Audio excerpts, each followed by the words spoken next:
So this is the brake line job that I did on this 2008 Subaru Forester, and basically I just followed the instructions of some other guy on YouTube that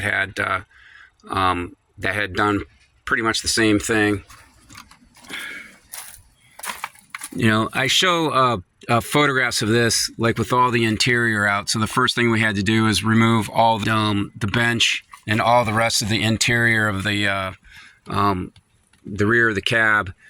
Those lines like flow right here into the cab, and then it makes a little 90-degree jog, and then it floats down to a space in between the gas tank and the frame. And that was kind of the problem, with the lines to begin with, because it was, in order to get to those lines, would have had to take out the gas tank. So this was a solution to that problem. I will say that it wasn't difficult, like splicing in these lines like inside the cab. The most difficult part of the whole thing was like underneath here, because you have to have a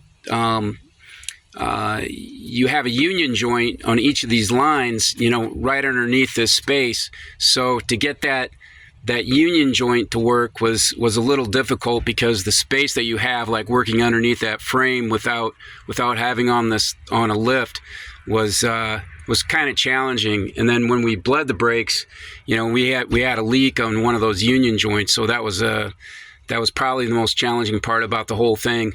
The thing that really helped on this project was having the using some just straight copper line to kind of make what I did was just instead of like taking this line and then bending it, I took straight copper line and then made a template, and that helped out a lot. So I highly suggest that as far as like forming your lines. And then the rest, I'm going to show in the preceding videos that I was able to save.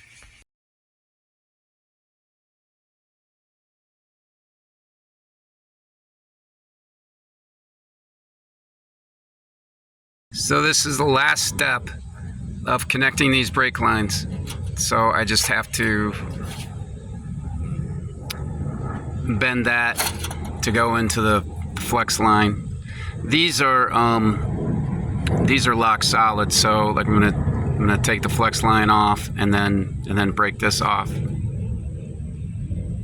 So this is the Eastwood on car flaring tool that I used. This thing worked great. These are all the flares that we made. I had to make about 10 of those, I do believe, with all the connections and everything. So you notice on here I've got this tape to hold that tube nut in place, because once I make that bend, so I'm going to make this bend right here, you're not going to be able to get that over the bend. So I'm bending it with that tube nut all the way onto the flare. So that's the bend to kind of match that fitting.